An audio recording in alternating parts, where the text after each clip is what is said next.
Hello friends, आज गोटे Buttler recipe start करिबा।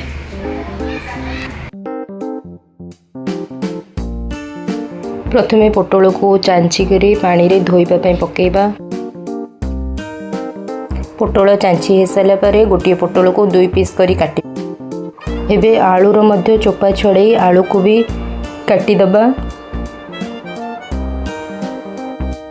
एबे आलू और पोटल रे लूण हळदी गोळेई रखिबा।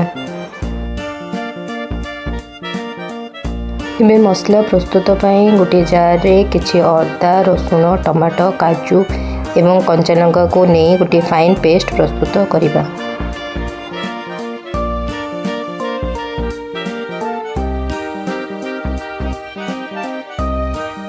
वर्तमान गोटे फ्राइंग पैन रे किछि तेल नबा। तेल गरम ही आसिले सेतरे पोटल और आलू को फ्राई करिबा।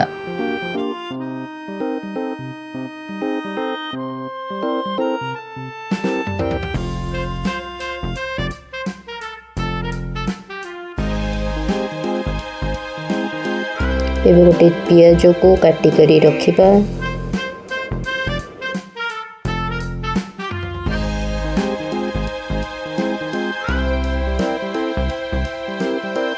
एबे पोटल गोल्डन ब्राउन हो आसिलानी। यहा को गोटे प्लेट को काढी नबा।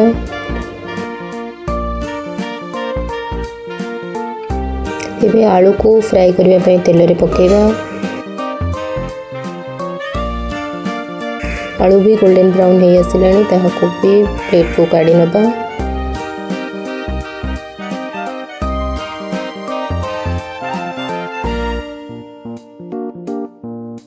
एबे तरकारी प्रिपरेशन स्टार्ट करिबा। गोटे कड़ाई रे सोरिष तेल को गरम होबा को दबा। तेल गरम हो आसिलानी। सेतरे किछि गोटा गरम मसला पकेइबा। एबे किछि जीरा पकेइबा।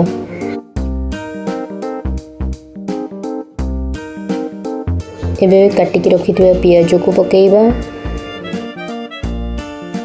पियाज गोल्डन ब्राउन हो आसिले बाटिकी रखिथिबा मसला को पकेइबा। मसला पकेई घांटीबा। एबे मसला रे जीरा गुंड धनिया गुंड स्वाद अनुसार लूण हळदी गुंड इत्यादि पके ग्राइंडिंग जार रे लागिथिबा मसला को धोई पकेइबा।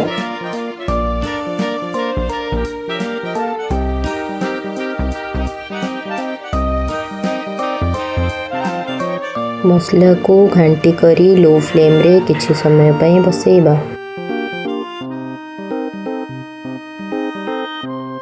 वर्तमान मसला प्रिपरेशन हो गलानी। मसला रो तेल सेपरेट हो गलानी।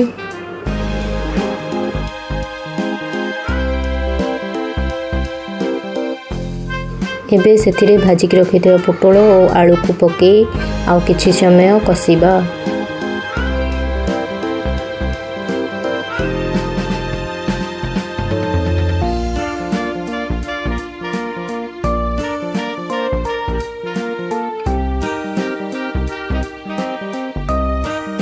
एबे झोल प्रस्तुति पई गोटे बाउल ले पानी बसेइबा। पानी को फुटिबे पई छाडी दबा।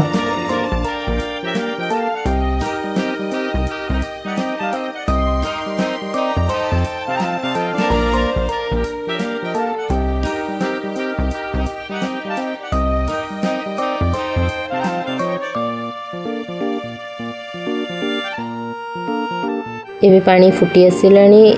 पानी को नहीं पोटल आलू कषा भितर दबा।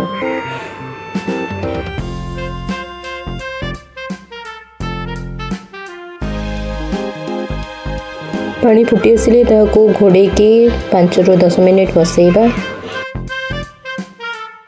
एबे धनिया पत्र को धोई के काटी करी रखिबा।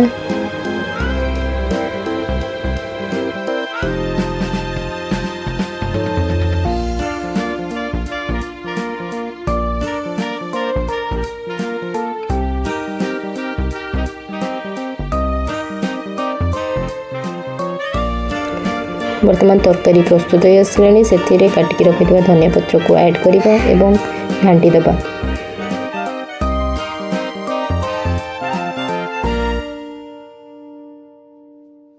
Now it's ready.